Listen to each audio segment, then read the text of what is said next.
Dobrý deň, prajem. V prvom rade ďakujem, že ste si našli čas na rozhovor pre Spravodajský portál. Som Novozámčan a ja by som začal takým zhodnotením roka 2025. Za chvíľku nám končí, blížia sa Vianoce. Ako ho prežila fakultná nemocnica s poliklinikou Nové Zámky? Čo všetko nové pre pacientov priniesla? Tak nemocnica v Nových Zámkoch prešla výraznými zmenami. Aj rok 2025 bol vlastne veľmi dôležitý, čo týka zavádzania nových projektov, nových investícií a realizácií už tých rozbehnutých projektov.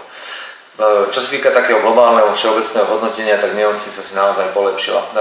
V prvom rade si stabilizovala svoju ekonomickú situáciu, podarilo sa jej znížiť všeobecne záväzky voči dodávateľom až o 2/3 a v podstate faktory, ktoré boli po lehote splatnosti, sa podarilo znížiť tiež zhruba o 2/3. Čiže ekonomicky bola na tom veľmi dobre. Zároveň sme zefektívnili procesy, náklady, spravili sme audit v jednotlivých oddeleniach kliník, ale aj ostatného ako nie medicínskej časti a podarilo sa nám zefektívniť chod a výnosy, alebo teda hospodársky výsledok zlepšiť o 2,6 milióna eur v priebehu roka, čo je veľmi pozitívne číslo. Zefektívnili sme jednotlivé procesy v rámci nákupu, to znamená, hľadali sme úspory v nákupu liekov, ŠZM, ale aj iných komodít, ako je napríklad elektrická energia. Ale zároveň sme dosiahli realizáciu reálnych nájmov, ktoré sú u nás. To znamená, že u nás máme nájomníkov, napríklad internetová, respektíve telekomunikačné spoločnosti. Zároveň sme zrealizovali aktualizáciu cenníkov, napríklad spráčovne alebo zostralizácii, čiže sme navon a zlepšili sme celkové hospodárenie. A plus, čo je najväčšie benefit, alebo ten najväčší úspech, tak to je vlastne práca pri vykazovaní zdravotníckych činností. To znamená, že voči poisťovňam sa nám podarilo v podstate vykázať oveľa viac výkonov a s vyšším ako keby case mixom, to znamená s vyššou ako keby pridanou hodnotou. Takže celkovo hospodárenie a efektivita nemocnice narastla. Personálne sme stabilizovaní, máme nových vedúcich pracovníkov na jednotlivých klinikách a oddeleniach a myslím si, že nám veľmi dobre darilo tento rok. Ďakujem veľmi pekne. Ja by som zostal pri tom hodnotení a prešiel rovno teda na Inako, ktoré vám udelilo naozaj výborné hodnotenie, krásne 7. miesto v celoslovenskom rebríčku najlepších nemocníc. Dokonca v tej transparentnosti to bolo ešte lepšie. Ja som teda spýtal, ako na to reagujete a za čím vidíte toto dobré hodnotenie? Čo podľa vás k tomu najviac prispelo? Tak prvé z tých kritérií hodnotiacich Inako zverejnilo, čo sa týka konkrétnej kategórie transparentnosti, takže budem hovoriť najprv o tejto kategórii. Je to pre nás veľmi dôležité a veľmi hodnotné ocenenie. Je to výsledkom našej tvrdej práce, celého tímu, všetkých kolegov, ktorých sa do toho zapojili. My sme vedeli, kde máme nedostatky. My sme požiadali Inako, aby nám presne rozpísalo, alebo teda nás informovalo o tom, že kde akým spôsobom strácame body. Takže my sme sa zamerali na opravu, alebo teda zefektívnenie tých procesov, ktoré vplývajú na tú transparentnosť. Nám sa podarilo v podstate už minulý rok uspieť, už postúpiť vyššie v tej priečke a tento rok sme sa dostali na druhé miesto zo všetkých nemocníc na Slovensku a chýbali nám 3% na to, aby sme obsadili prvú priečku. To znamená, že opäť v januári spravíme stretnutie, kde si rozoberieme, kde sú naše nedostatky a budúci rok si myslím, že budeme určite ako našou ambíciou je dosiahnuť ako prvé miesto, čo týka transparentnosti. To znamená, že všetky procesy, zmluvy, výberové konania, verejné obstarávanie, všetko sa snažíme robiť naozaj transparentne, tak aby každý videl, že sme efektívni, že to robíme korektne, že nič nezakrývame, nezahmlievame a snažíme sa byť otvorení. Čo sa týka celkového hodnotenia, tak presne vieme, kde a prečo sme dostali na 7. mieste, lebo keď si pozriem tú celú štruktúru toho hodnotenia, tak v efektivite sme skoro taký dobrý ako ten, čo je na prvom mieste. V transparentnosti sme ešte lepšie ako ten, čo je na prvom mieste, čiže máme tam v jednotlivých kritériách umiestnenie veľmi dobré, ale sú kritériá, ktoré nás ťahajú úplne ako na to 7. miesto z tých popredných triečok, a to je naša efektivita vykazovania, to sú v podstate ako keby tá hodnota tej činnosti lekárov, volá sa to case mix alebo case mix index, čiže na tomto musíme popracovať. My aj vieme, máme identifikované, že kde je vlastne vodzovka pes zakopaný, takže budeme na tomto dopracovať. A ak sa nám toto podarí, lebo napríklad v tomto vykazovaní sme zo 100 bodov získali 36, kdežto pri transparentnosti sme získali až skoro 90 bodov. Čiže toto sú vlastne tie kritériá, alebo tie kritériá, ktoré nás istým spôsobom dostali na tú 7. priečku, než by sme boli oveľa vyššie, takže budúci rok budeme určite vyššie, ale aj to 7. miesto je, myslím si, že veľmi dôstojné, pretože keď som ja nastúpil pred necelými 2 rokmi v februári, tak sme boli na predposlednom mieste. To znamená, že boli sme na nejakej, myslím, že 10. alebo 9. mieste, čiže my sme postúpili. To, že sme si udržali tú pozíciu z minulého roka, neznamená, že sme sa nezlepšili, pretože všetci sa zlepšujú, čiže zlepšili sme sa určite, ale nie natoľko, aby sme niekoho preskočili, ale ako náhle spravíme opatrenia v tých kritériách, ktoré nesplňam alebo sme slabí, tak tam určite budeme mať úspech. Jednou takou záťažou našou je v úvodzovkách to, čo sa týka toho hodnotenia, že sa hodnotia 4 roky dozadu. Čiže od nášho nástupu neubehli 2 roky, čiže my stále ešte, ako naše hodnotenie stále ešte, je ovplyvnené tými vyše 2 rokmi vedenia nemocnice predo mnou. To znamená, že to jednoducho ovplyvniť už neviem. Takže o nejaké 3 a o ďalšie 2 roky to hodnotenie, ktoré bude čisto hodnotenie už o našej práci, takto je to hodnotenie polovica našej práce a polovica práce tých, čo boli pred nami. Ale to ovplyvniť neviem. Ja by som ešte trošku sa vrátil k tej transparentnosti. Veľkým plusom, ktorý vám teda pomohol k tomu 2. miestu, bolo aj to, že na veľmi veľa oddelení sa dnes viete objednať online pomocou stránky nemocnice. Výnimkou nie je ani kožné oddelenie, kde to naozaj veľmi pomohlo, keďže predtým tam ľudia stáli už o 7 ráno, aby sa len mohli zaregistrovať. A ja by som sa teda spýtal, že ako sa toto podarilo, ako sa vám podarilo zaviesť takéto systémy a či to bude na úplne všetkých oddeleniach? Čo sa týka elektronického objednávania, tak bola to jednou z kritérií, ktoré som okamžite sa snažil zaviesť.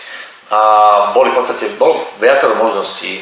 Na Slovensku trvalo viacero dodávateľov a my sme išli jednoznačne s tou cestou, aby pacient nemusel zaplatiť žiadny poplatok. To znamená, že všetky náklady spojené s elektronickým objednávaním, ešte aj tá SMS, ktorú ten pacient dostane ako notifikačnú alebo upozorňovaciu, tak ešte aj tu v podstate hradíme my. Samozrejme, keďže sme efektívni a snažili sa byť efektívni, tak sme našli dodávateľa softveru, ktorý nám to poskytol bezúplatne. Čiže na náklady nemocnice idú len naozaj tie telekomunikačné poplatky, to sú v úvodzovkách smiešné centové záležitosti, čiže ročne nám to nečiní viac ako zo pár tisíc eur a pre celú nemocnicu je zabezpečené takto efektívne objednávanie. To znamená, že pacient sa objedná a nemusí vôbec zaplatiť žiadny poplatok. Vieme, že niektoré nemocnice zaplatiť 10, 12 eur a podobné sumy musíte zaplatiť za elektronické objednávanie ako pacient. Čiže toto bola naša priorita, aby to mal pacient prehľadné, aby to mal v dispozícii, aby za to nemusel platiť, lebo my sme nechceli obmedzovať niekoho, kto nie je na tom finančne úplne dobré. Čiže toto sa nám podarilo. Trvalo nám to bohužiaľ rok, ale bolo to aj spôsobené tým, že sme zišli zaviesť niečo na našich oddeleniach a klinikách, čo tu 20-30 rokov nefungovalo, to znamená, že bol tu zabehnutý, zažitý, dobrý starý systém, telefón a zošítok. A bolo to pre mňa nepriateľné, keďže ja som dosť nasmerovaný na digitalizáciu a na nové digitálne v podstate systémy a komunikačné platformy, takže chvíľku to trvalo, kým sme presvedčili jednotlivé oddelenia, že je to pre nich výhodné, že je to pre nich dobré a naopak, že ten starý systém už je zažitý a nevhodný. Čiže je to dobré aj pre pacienta, je to dobré aj pre jednotlivé oddelenia. Každé jedno oddelenie to dostalo k dispozícii. Sú oddelenia kliniky, kde sa to používa menej, ale má to aj nejaké rácio, nejaké odôvodnenie. Čiže tam, kde nie je nejaký naozaj racionálny dôvod na to, aby sa to nepoužívalo, tak to musia použiť. Takže v podstate všetky oddelenia kliniky, ambulancie, ktoré sú, majú k dispozícii tento systém a mali by ho použiť. Ďakujem veľmi pekne. A ja teda ešte prejdem k tej odstávke elektriny. Lebo toto v roku 2025 bola naozaj veľmi veľká téma. Objavili ste sa vtedy aj v národných správach práve kvôli tomu, že v nemocnici, ako sme sa už aj my teraz rozprávali tesne pred týmto rozhovorom, sú novorodenci, sú tu pacienti na ventilácii, sú tu pacienti, ktorí si vyžadujú neustále vlastne nejaký prístroj, ktorý potrebuje elektrickú energiu. Ako sa vám to podarilo a koľko trvali prípravy?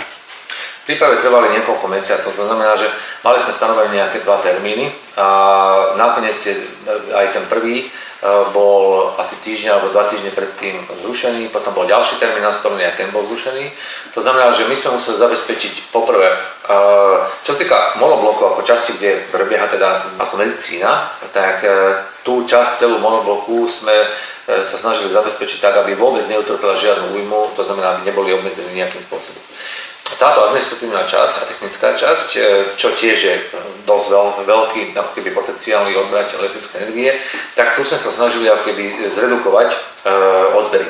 To znamená, že zamestnanci v administratíve mohli čerpať dovolenky alebo teda iným spôsobom, alebo mohli byť na pracovisku, mohli vykonať nejaké iné činnosti, ale bolo dohodnuté, alebo teda respektíve bolo obmedzené ich pôsobenie tak, že počítače vôbec nešli. Išli len záložené naozaj servery a záložené zdroje, ktoré boli nevyhnutné k tomu, aby mohla fungovať medicínska časť. Čo sa týka kuchyne, ani tá nemohla byť v prevádzke, to znamená, že zamestnanci prišli a oveľa skôr, už v skorých ranných hodinách, aby stihli navariť obed a raňajky pre pacientov, pretože sa vedelo, že cez deň ich nebudú mať zdroj elektrickej energie a nebudú môcť variť. Čiže toto bola jedna časť. Druhá časť, čo sa týka tej medicínskej, tak tam prísľub bol taký, že nebude obmedzená žiadnym spôsobom dodávka elektrickej energie, respektíve náhradné zdroje to potiahnu, ale bolo dohodnuté to, že centrálne operačné sály pre istotu, pre každý prípad, nebudú robiť operatívu, keby náhodou došlo k nejakej technickej vade alebo nejakým problémom, aby sa nestalo to, že na tých operačkách sa počas operácie tá elektrická energia vypne. My máme aj vlastné záložné zdroje, ale tie sú nepostačujúce, to znamená, že a sú dosť zastaralé. Ministerstvo zdravotníctva nám už prislúbilo a teraz potom už aj vyobstaralo v rámci krízového plánu alebo krízových situácií naše záložné zdroje. To znamená, že my budeme mať posilnené vlastné, ale takáto akcia vyžadovala oveľa väčšiu prípravu a participáciu tretej strany. To znamená, že prišli sem z tej západoslovenskej energetickej spoločnosti, v podstate sem doniesli také obrovské záložné zdroje, ktoré vlastne utiahli potrebu elektrickej energie pre celú budovu nemocničnú. Takže tam absolútne žiadnemu výpadku ani na sekundu nedošlo. Čo sa týka tej elektrickej energie, keď som o tom rozprávame, tak budúci rok, okrem toho, že teda budeme montovať nové záložné zdroje, tak budúci rok ideme do projektu fotovoltaiky. To znamená, že budeme si slnečnou energiou vyrábať asi 23 až 25 elektrickej energie a pripravujeme vlastne už projekt a už dokumentácia na ministerstve zdravotníctva, ktorá sa schvaľuje a súťažíme už dodávateľa. A budúci rok budeme mať vlastne teda fotovoltaický park v zadnej časti za monoblokom, tam, kde máme teraz v podstate trávnatú plochu. Budeme si vyrábať vlastnú energiu. A veľkou témou, ktorá sa rieši v súvislosti s nemocnicou, je práve parkovanie. Aj dnes sme to tu videli, je tu naozaj veľmi veľa pacientov, každý príde na jednom aute, niektorí sú hospitalizovaní, zostanú tu aj niekoľko dní. Ako to plánujete riešiť, keď je teraz parkovisko vlastne zadarmo, v minulosti bolo platené? Plánuje sa možno nejaké jeho rozšírenie, prípadne nejaká regulácia? Áno, čo sa týka parkoviska, tak to bol jeden z tiež ďalších projektov, ktoré sme si stanovili, že teda musíme nevyhnutne na nich začať pracovať. Poviem úprimne, ja som mal výstup asi pred 4-5 mesiacmi na našej facebookovej stránke, kde som teda hovoril o tom, že to parkovisko ako tým pacientom určite spravíme. A je taká, že momentálne už dokončujeme to parkovisko. To znamená, že tuto po našom stretnutí sa môžete ísť potom pozrieť, v akom stave to je. Podstata je tá, že vyše 3/4 roka nám bohužiaľ trvalo príprava dokumentácie. Keďže sa zmenil stavebný zákon a tá legislatíva je trošku ešte komplikovanejšia ako bolo predtým. Takže keby toto nebolo, tak už to parkovisko je, ale ja som slúbil, že do konca roka bude a do konca roka bude. To znamená, že pred 2 týždňami sa nám podarilo získať konečne stavebné povolenie. Parkovisko už výstavba prebieha v plnom prúde, to znamená, že hlavné parkovisko, čo je teraz pre pacientov, kde parkujú naši zamestnanci, bude vyslovene pre pacientov. Ďalšie parkovisko, ktoré budujeme a do konca roka bude vybudované v zároveň časti, bude len vyslovene pre zamestnancov. To znamená, že v budúcnosti sa predpokladá, že to hlavné parkovisko, áno, bude sa tam istým spôsobom participovať na parkovaní, to znamená, bude sa tam vyberať nejaký poplatok, ale ten poplatok bude vybrať až po nejakých 2-3 hodinách, uvidíme, ako to bude nastavenie aktuálne. To znamená, že ten pacient môže kľudne prísť a odparkovať si auto, vybaviť si tú službu, ktorú potrebuje a odísť bez toho, aby musel čokoľvek zaplatiť. Takže áno, parkovisko bude pre pacientov výhradne to veľké a zamestnanci už budú parkovať iný priestor, ktoré sú pre ne určené. Takže sa uvoľní tá kapacita jedného a aj druhého parkoviska. Súčasťou hodnotenia Ineko bola aj spätná väzba od pacientov. Čo sa týka nemocnice vlastne v Nových Zámkoch, tak bolo tam niečo pod percento oprávnených sťažností a nejakých 5% neoprávnených. Ako vnímate tieto čísla a akú možno spätnú väzbu dostávate aj vy osobne od pacientov, keď sa s nimi rozprávate? Tak čo sa týka spokojnosť pacientov, tak je to dosť individuálna záležitosť každého jedného človeka, ktorý sem príde. Sú pacienti, ktorí vnímajú ten pobyt v nemocnici ako s takou pokorou a s určitým mierou tolerancie. Sú pacienti, ktorí netolerujú v podstate nič, čiže sa im väčšina vecí nepáči. Na jednej strane musím povedať úprimne, a to nechcem naozaj nikoho uraziť, že väčšina pacientov vie vyhodnotiť, my to voláme hotelové služby. To znamená, že pacient príde, vie vyhodnotiť to, že či parkovisko má k dispozícii, či sa na neho na recepcii usmejú, či sú k nemu slušní, prijímacie kancelárie, či sú k nemu slušní, či má na izbe čisto, či má vymelové steny, či má chutnú stravu, či sú sestričky k nemu milé. Toto sú tie úvodzovka hotelové služby, ktoré naozaj vie pacient vyhodnotiť, všeobecne nechcem generalizovať, ale väčšina pacientov vie vyhodnotiť tieto veci a nevie vyhodnotiť medicínsku službu, nevie vyhodnotiť to, že či ten lekár je dvojatestovaný a má skúsenosti zo zahraničia, je to špičkový odborník, alebo či je to len začínajúci lekár bez nejakej skúsenosti z operatívy a teda. Čiže tomuto ja rozumiem. Čiže my musíme popracovať na týchto službách hotelových, pretože pre pacienta je to dôležité. Ja preto hovorím svojim kolegom vždy, že reťaz je tak silná, ako je najslabšie oko. To znamená, že keď pacient príde sem a niekto do neho už na parkovisku, alebo len príde do nemocnice a chce zaparkovať, nevie zaparkovať, nedaj Bože, ešte ťukne s iným autom, tak už čokoľvek spravíme po medicínskej stránke, tak už je to celé zle. Už bude nespokojný. Takisto tvrdím, rozprávam sa s našimi nutričnými terapeutkami a s kolegami z kuchyne, že a tá strava musí byť nehovorím dokonalá, lebo dieta nemôže byť, určite nebude taká chutná ako strava niekde vo Impulzi v nejakom hoteli, že? Takže, ale musíme povedať maximum, aj čo také stravy, aj keď sú to rôzne diety, ktoré tí pacienti majú, tak musí byť maximálne čo najviac chutná, aj vizuálne, aj po tej chuťovej stránke, pretože môžeme tu mať rekonštrukciu nemocnice za 15 miliónov, môžeme tu mať nové prístroje, ktoré ideme kúpovať teraz za 8 miliónov a na konci dňa zlé navarené jedlo alebo nedostatočný úsmev nám túto celú snahu pokazí. Takže musíme byť komplexní a musíme dbať na detaily. Nie len na tú medicínsku časť, tam si myslím, že sme na tom veľmi dobre, to znamená, že naši lekári, sestričky sú naozaj profesionálni, áno, oni majú tiež svoje dni, tiež môžu mať zlú náladu, pretože tých pacientov nám stále pribúda. Ale na konci dňa sa snažíme naozaj zlepšovať a ja vidím veľký progres. Aj správanie našich lekárov, sestier, celkovo personálu voči pacientom, čiže ja sa snažím im zlepšovať podmienky, keď zlepšujem podmienky našim kolegom, tak oni vlastne zlepšujú podmienky našich pacientov. Čiže je to také vzájomne prepojené. A ako teda spomínate už teda samotnú profesionalitu lekárov, tak ja pri tejto téme zostanem, lebo naša nemocnica bola veľmi často aj takým inovačným centrom. Spomeniem napríklad long covid, kedy práve na Slovensku jedno z prvých centier long covidu bolo práve v Nových Zámkoch. Plánuje aktuálne nemocnica alebo dokonca už vykonáva nejaké takéto, aj by som povedal, možno výskumné činnosti alebo také pionierské činnosti naozaj, že kde ste prvý alebo jedný z mála v odvetví? Tak my sme veľmi zlepšili tú medicínsku oblasť v našej nemocnici a len niekoľko príkladov spomeniem.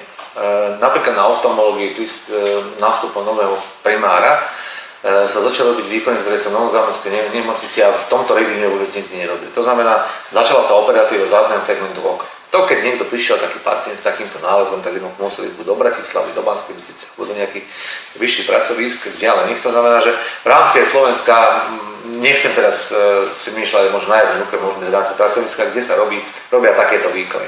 Čiže dostávame sa úplne iný level a úroveň, čo týka starostlivosti, respektíve operatívy očí. Máme tu jedného špičkového odborníka, nie že celoslovenského, ale československého, jedných z najlepších odborníkov.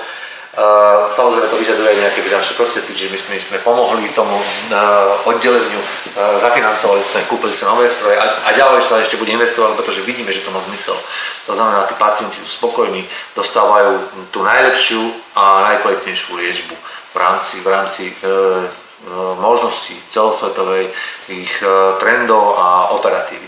Čiže tí naši ľudia ako naozaj sa snažia tie najmodernejšie guideliny aj skúsenosti zo sveta oni chodia po konferenciách, sú aj aktívni prednášatelia alebo aj neaktívni, ale prinášajú tie najmodernejšie postupy. Takže takýchto pracovník máme viacero samozrejme. My sme začali robiť, tento rok sme otvorili aj cievnu chirurgiu. Je to pracovisko, ktoré u nás nebolo roky. To znamená, že okres Nové Zámky a okolie je okresom alebo teda regiónom, kde je najvyšší počet kardiovaskulárnych ochorení, nie že v rámci Slovenska, v rámci celej Európy. To znamená, že my tu v tomto okrese máme neskutočné množstvo pacientov s ochoreniami ciev, s mozgovými príhodami, aj s srdcovými príhodami. Čiže musíme sa zamerať na túto oblasť pacientov a tí pacienti v podstate nemali tak. Čiže tá situácia je zatiaľ ešte katastrofálna. Snažíme sa to riešiť tým, že sme zriadili opäť oddelenie cievnej chirurgie, začína sa operatíva, už máme vyskladaný ako tak tým.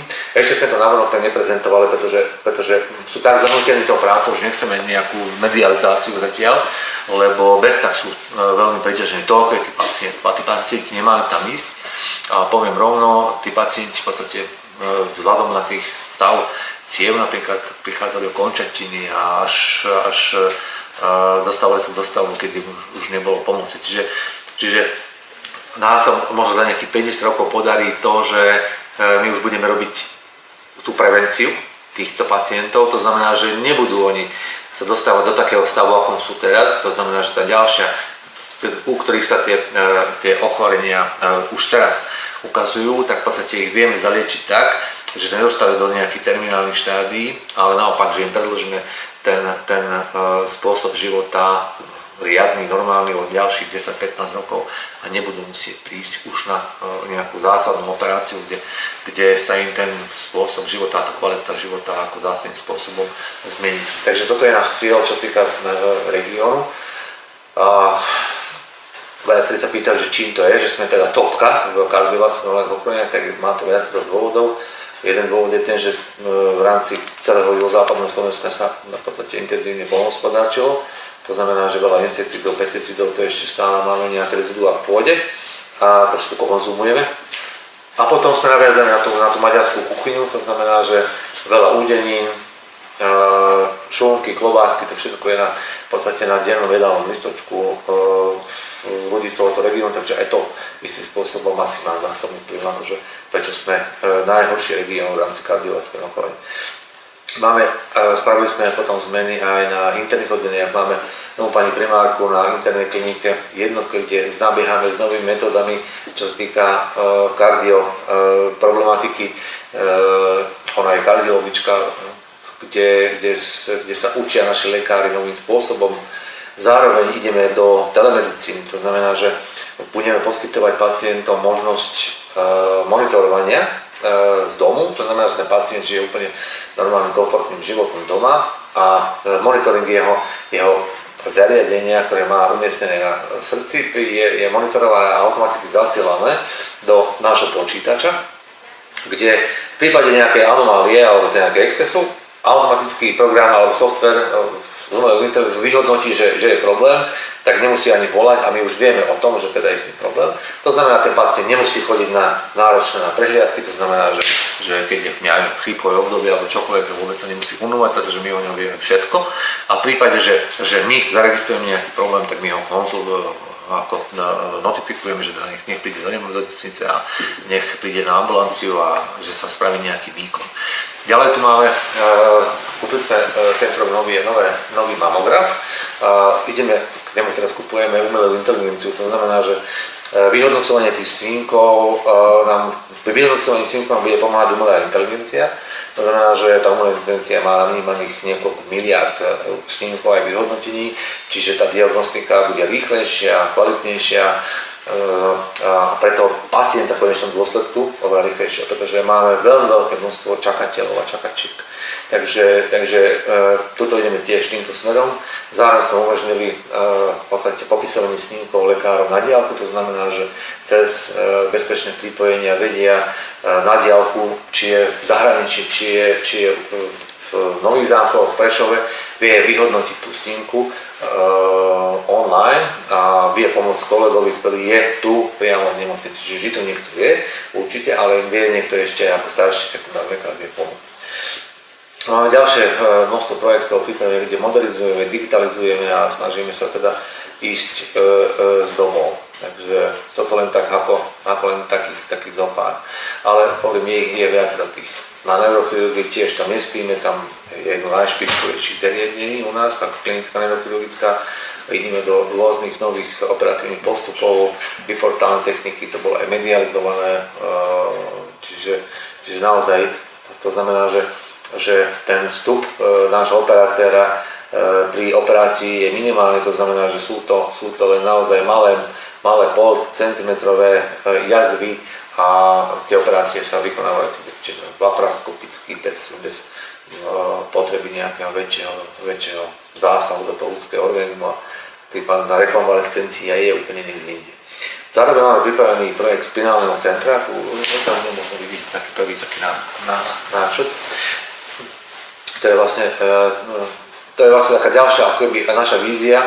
Budovy, ktoré už nepotrebujeme, ktoré už stratili svoju funkčnosť, tak premeniť na niečo, čo má zmysel.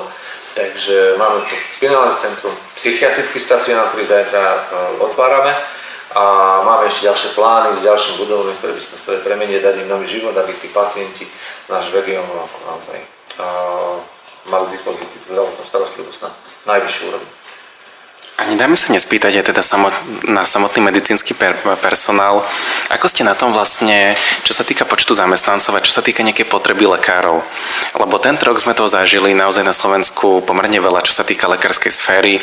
Boli protesty, lekári dokonca hrozili hromadnými výpovediami. Ako ste túto situáciu zvládali v Nových Zámkoch? Máte aktuálne dostatok lekárov alebo pociťujete istú podzamestnanosť? No, dobrých lekárov nikdy nie je dosť. Tak ako dobrých zamestnancov. To znamená, že a teraz prosím, nemôžeme hovoriť len o lekároch, musíme hovoriť o sestrách. Lekári sú potrební, najmä tí šikovní a dobrí, lebo tých zaplatia aj v Rakúsku, aj v Dánsku, aj vo Veľkej Británii a my ich potrebujeme mať tu. Pretože my robíme tiež medicínu už dnes na európskej alebo svetovej úrovni, takže tých potrebujeme mať tu. A čo sa týka počtu, je to, by som povedal, je to stále živý organizmus, ako sa to mení. Je čas, keď teda je uspokojivý počet, potom zase niekto vypadne. Máme veľké množstvo žien v zdravotníctve, čiže lekár, čo predtým nebolo, čiže je prirodzené a úplne normálne, že oni chodia na materskú dovolenku, čiže máme oddelenia, kde máme stav, ja neviem, 15 lekárov, ale reálne ich máme len 10, pretože 5 z toho je na materských dovolenkách. A toto je bežný proces, čiže počtom potrebujeme vždy viac mať k dispozícii lekárov, a to aj kvôli tomu, že veľa ich žien sú mladé ženy, ktoré prichádzajú z fakulty, je úplne normálne a reálne, že teda si založia rodinu a budú chcieť mať deti. Takže toto je tiež jedna z vecí, ktorá uplynuje tie stavy. Zároveň je tu súkromný sektor zahraničný, ktorý nám láka tých lekárov, áno, tie podmienky v nových nemocniciach sú samozrejme asi lepšie, to pracovné prostredie je lepšie ako u nás, ale aj my sa snažíme v podstate im tie podmienky ako zabezpečiť tak, aby boli spokojní. Musíme pracovať aj na tejto otázke. Čo týka sestier, tam vidím do budúcnosti väčší problém. To je problém, ktorý nás čaká a nie v ďalekej dobe, ale v blízkej dobe, pretože máme veľmi veľa sestier, ktoré sú v dôchodkovom veku a oni keď pôjdu do dôchodku, tak v podstate máme tú generáciu sestier, ktorá by ich nahradila. Sú to sestry, ktoré sú skúsené, ktoré sú naozaj potrebné, aby boli v systéme a bez nich môžeme mať 100 lekárov, keď nebudeme mať sestry, tak jednoducho sa nepohneme. Ako spomínate teda aj zdravotné sestry, tak nemocnica v Nových Zámkoch spolupracuje napríklad so strednou zdravotníckou školou v Nových Zámkoch.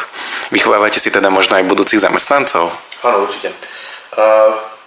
Zintenzívnili sme spoluprácu so strednou zdravotnou školou, ale aj s vysokou školou. Čiže vychádzame ústretí týmto obom školám, a to tak, že im poskytujeme priestory, šatne, priestory na výučbu, to znamená, že spolupracujeme s nimi a študenti, či už strednej alebo vysokej školy, tu môžu, nie že môžu, ale teda u nás vykonávajú prax. Zároveň vysoká škola sídli v našich priestoroch, čiže aj tu sa snažíme vytvárať im podmienky také, aby aj vysoká škola, aj študenti, či už strednej alebo aj vysokej školy mali čo najlepšie podmienky pre svoje štúdium. Snažíme sa ich zapájať do toho procesu zdravotnej starostlivosti a musím povedať úprimne, že veľa z nich a väčšina z nich u nás zostáva. Takže neviem si úplne predstaviť, keby sme nemali tu tieto dve inštitúcie, že ako by sme na tom boli, lebo situácia nie je dobrá, ale zase nie je taká kritická ako v Bratislave napríklad, kde sa zatvárajú oddelenia kvôli tomu, že nie sú zdravotné sestry.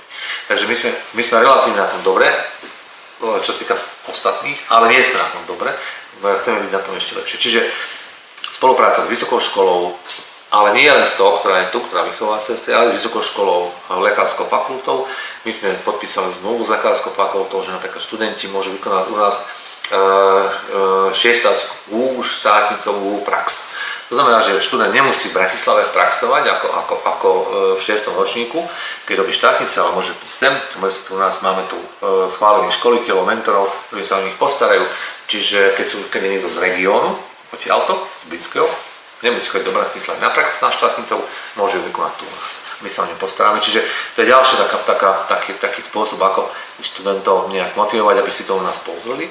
Máme ale aj napríklad dni otvorených dverí, realizujeme pre študentov, ukazujeme im jednotlivé oddelenia, čiže aj tam, tí, ktorí neštudujú tu, v týchto školách, ako aj na vysokej, na strednej, ale treba sú z Bratislavy, z Martina, alebo aj z nejakej inej školy, takže snažíme sa oslovať tých študentov, pracujeme s nimi, chodíme na workshopy, pracujeme aj s mladými lekármi, napríklad pracujeme, čo je taká skupina alebo organizácia mladých lekárov, absolventov po škole, čiže stretávame sa s nimi, počúvame ich, čo všetko potrebujú a snažíme sa prispôsobovať ich potreby na naše podmienky. To znamená, že nemôžeme sa vrácať do čias pred 50-60 rokov, keď sa hovorilo, že ja keď som bol mladý lekár, tak som musel ísť na urgent a nikto sa so mnou o tom nebavil a išiel som, učil som. Dneska je iná generácia, iné časy, čiže musíme brať do úvahy to, aké majú potreby títo mladí